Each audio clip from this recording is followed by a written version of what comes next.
9 अगस्त 2024 इस सुबह के तकरीबन 10 बजे का समय था। कोलकाता के RG Kar medical college hospital से एक फोन कॉल आया और फोन कॉल उठाने वाले व्यक्ति की आवाज में घबराहट साफ झलक रही थी। फोन के दूसरी तरफ से आवाज आई, क्या आप लेडी डॉक्टर के पिताजी बात कर रहे हैं? तब उन्होंने हां में जवाब दिया। इसके बाद सामने वाले की बात सुनकर उस पिता के पैरों तले से जमीन खिसक गई। उसने कहा, जितनी जल्दी हो सके आप अस्पताल पहुंचे, आपकी बेटी की तबीयत बहुत ज्यादा खराब है। पिता को इस खबर पर यकीन नहीं हुआ। उनकी बेटी, जो एक समर्पित डॉक्टर थी, रात में बिल्कुल ठीक थी, अचानक से उसे ऐसा क्या हो गया? वह कुछ पूछ पाते, इससे पहले ही फोन कट गया। पिता ने घबराहट में दोबारा फोन कॉल किया और लड़खड़ाती हुई आवाज में पूछा, मेरी बेटी को क्या हुआ है? उधर से जवाब मिला, साहब, आपकी बेटी ने अपनी जीवन लीला समाप्त कर ली है। यह शब्द सुनते ही पिता की आंखों में आंसू उमड़ आए। उनकी बेटी, जो हमेशा मुस्कुराती रहती थी, जिसने हर दिन न जाने कितने मरीजों को नया जीवन दिया, वह अब इस दुनिया में नहीं रही। बेटी की खबर सुनते ही मां भी फूट फूट कर रोने लगी। वो टूट चुके थे, लेकिन अब बिना देरी किए वो दोनों अस्पताल की ओर रवाना हुए। लेकिन उन्हें नहीं पता था कि जब तक वे अस्पताल पहुंचेंगे, यह खबर पूरे शहर में आग की तरह फैल चुकी होगी। अस्पताल के बाहर भीड़ का जमावड़ा शुरू हो चुका था। हर कोई हैरान था, गुस्से में था कि ऐसा कैसे हो सकता है। वह कौन था जिसने इस निर्दोष डॉक्टर की जान ली? और सबसे बड़ी बात, आखिर क्यों? इस बीच न केवल डॉक्टर और नर्सें, बल्कि आम जनता भी सड़कों पर उतर आई। हर किसी की एक ही मांग थी, सीबीआई जांच और जस्टिस। इस घटना ने इंसानियत को शर्मसार कर दिया था। जिसने भी इस खबर को सुना वो हक्का बक्का रह गया। लेकिन कहानी यहीं खत्म नहीं होती है। यह तो बस शुरुआत है। इस दर्दनाक घटना के पीछे छिपा सच क्या है? कौन है इस बर्बरता का जिम्मेदार और क्यों? इन सवालों के जवाब जानने के लिए हमें इस रहस्य की तह तक जाना होगा। आज की सच्ची घटना आरजी कार मेडिकल कॉलेज की है। एक ऐसी सच्ची घटना जिसने पूरे देश को हिलाकर रख दिया। यह कहानी कोलकाता की है, जहां एक बेहद मेधावी और समर्पित महिला डॉक्टर, जो चेस्ट मेडिसिन विभाग की पोस्ट ग्रेजुएट छात्रा थी और अपने पेशेवर जीवन में नई ऊंचाइयों को छू रही थी। यह महिला डॉक्टर, जिसने अपने जीवन के अंतिम क्षणों में अत्यधिक यातनाएं सही, एक साधारण परिवार से आई थी। बचपन से ही उसे शिक्षा का महत्व समझ में आ चुका था और उसने अपनी मेहनत और लगन से मेडिकल की पढ़ाई पूरी की। यह अपने माता पिता की उम्मीदों का केंद्र बिंदु बन चुकी थी और परिवार में पहली डॉक्टर बनने का गौरव हासिल कर रही थी। उसकी सफलता न केवल उसके परिवार के लिए गौरव की बात थी, बल्कि वह अपने समुदाय के लिए भी प्रेरणा बन चुकी थी। मेडिकल कॉलेज में उसने खुद को साबित करने के लिए कड़ी मेहनत की। उसे हमेशा से ही मरीजों की सेवा करने की प्रेरणा थी और उसने अपने परीक्षण के दौरान जूनियर और सीनियर्स के साथ मिलकर काम किया। वो हमेशा मुस्कुराते हुए मरीजों की देखभाल करती थी और अपने काम के प्रति समर्पित थी। लेकिन कोई नहीं जानता था कि एक दिन यही समर्पण उसे भयानक अंत की ओर ले जाएगा। 2024 8 अगस्त की रात को लगभग 11 बजे उसे उसकी मां का फोन कॉल आया। मां ने हर रोज की तरह अपनी बेटी की खैर खबर ली। डॉक्टर ने फिर मुस्कुराते हुए जवाब दिया, मां, मैं ठीक हूं। उस समय वह मरीजों को देखने जा रही थी, या उनका आखिरी संवाद था। मां को यह संतोष था कि उनकी बेटी अपने काम में व्यस्त है और सुरक्षित है, लेकिन नियति कुछ और ही खेल खेल रही थी। रात 12 बजे के आसपास, जब सभी लोग अपनी थकान मिटाने के लिए सोने की तैयारी कर रहे थे, डॉक्टर अपने 2 जूनियर सहयोगियों के साथ बैठकर हंसी मजाक के बीच खाना खाया। खाना खाने के बाद उन्होंने कहा कि वे काफी थकी हुई हैं और अब सोने के लिए 4थी मंजिल पर स्थित सेमिनार हॉल में जा रही हैं।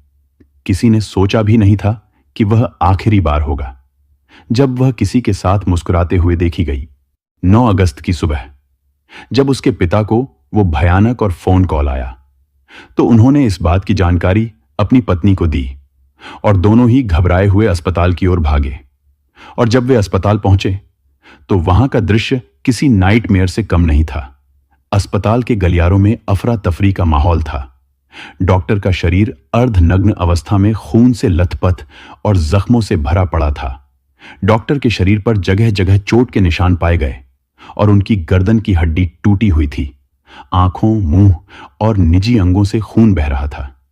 यह कोई साधारण मौत नहीं थी, बल्कि बर्बरता की सारी हदें पार की जा चुकी थीं। बेटी की हालत को देखकर पिता और मां दोनों टूट जाते हैं और अब कहने सुनने को कोई शब्द ही नहीं बचता। इस भयानक घटना की खबर ने पूरे अस्पताल के सभी डॉक्टरों, नर्सों और कर्मचारियों को हिलाकर रख दिया। जैसे ही यह खबर अस्पताल से बाहर निकली तो सोशल मीडिया पर आग की तरह फैलने लगे और पूरे शहर में गुस्से की लहर दौड़ गई। अस्पताल के बाहर लोगों का जमावड़ा होना शुरू हो गया। डॉक्टरों और नर्सों ने धरना प्रदर्शन शुरू कर दिया। लोगों की बस एक ही मांग थी, न्याय और दोषियों को सख्त से सख्त सजा देना। बढ़ते दबाव के चलते इस मामले की जांच बहुत तेजी से शुरू हुई। जांच अधिकारियों ने मामले की जांच शुरू की, लेकिन शुरुआत में अस्पताल प्रशासन ने इसे एक हत्या के रूप में पेश करने की कोशिश की थी। हालांकि घटनास्थल की स्थिति, महिला डॉक्टर के शरीर पर गहरे घाव और उसकी टूटी हुई गर्दन की हड्डी, यह सभी संकेत देते थे कि यह मामला साधारण तो बिल्कुल भी नहीं है, जो कि पोस्टमार्टम के रिपोर्ट ने साबित कर ही दिया था। जैसे जैसे मामला आगे बढ़ा, राजनीतिक नेताओं और सामाजिक संगठनों ने भी इस मामले पर दुख जताया। यह घटना केवल एक परिवार का दर्द नहीं, बल्कि पूरे समाज का सवाल बन गई थी। ममता बनर्जी की सरकार भी इस मामले को लेकर दबाव में आ गई थी। खैर, जांच के दौरान सेमिनार हॉल के पास के सीसीटीवी फुटेज खंगाले गए। इसमें कुछ संदिग्ध गतिविधियां देखी गईं। जांच के दौरान संजय राय नामक एक व्यक्ति सामने आया, जो पुलिस कल्याण बोर्ड में सहायक रूप में कार्य करता था। वह अक्सर अस्पताल में आता जाता था और उसे संदेह की निगाह से अब देखा जाने लगा। उसी जांच के दौरान पुलिस को सेमिनार हॉल के पास एक ब्लूटूथ डिवाइस मिला। पुलिस ने जब उस ब्लूटूथ डिवाइस को चेक करना शुरू किया तो पता चला कि वह ब्लूटूथ डिवाइस बुरी हालत में टूटा हुआ था और यह डिवाइस संजय रॉय का निकला। फिर उसे तुरंत हिरासत में लिया गया। अब संजय राय का इतिहास और उसकी गतिविधियों किसी से छिपी नहीं हुई थी। उसने कई शादियां की थीं और हर बार जब उसका मन भर जाता था तो अपनी पत्नी को छोड़ देता था। यहां तक उसकी एक पत्नी की संदिग्ध परिस्थितियों में मौत भी हुई थी।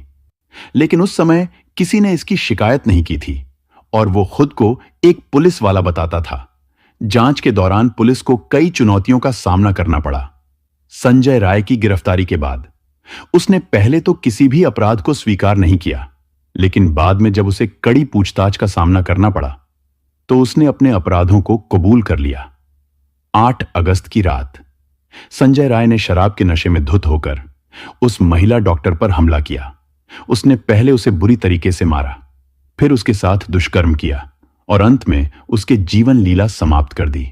उसके शरीर पर जगह जगह गहरे घाव के निशान पाए गए, जो इस बात का सबूत थे कि उसने कितनी क्रूरता के साथ महिला डॉक्टर पर हमला किया था। पुलिस ने उसके मोबाइल को भी जब्त किया और उसमें कई आपत्तिजनक वीडियो भी पाए गए, जो उसके अपराधी होने के और भी पुख्ता सबूत थे।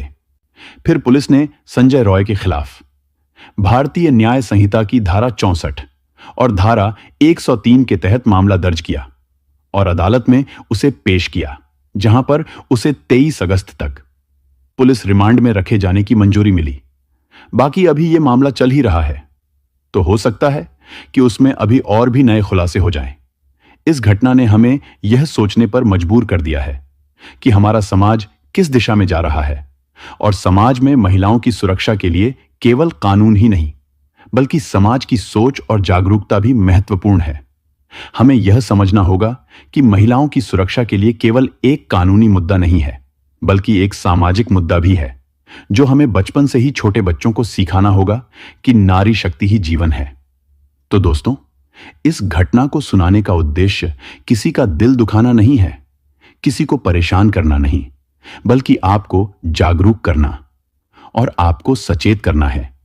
तो इसी के साथ हम आपसे विदा लेते हैं। फिर मिलते हैं एक और सच्ची घटना के साथ।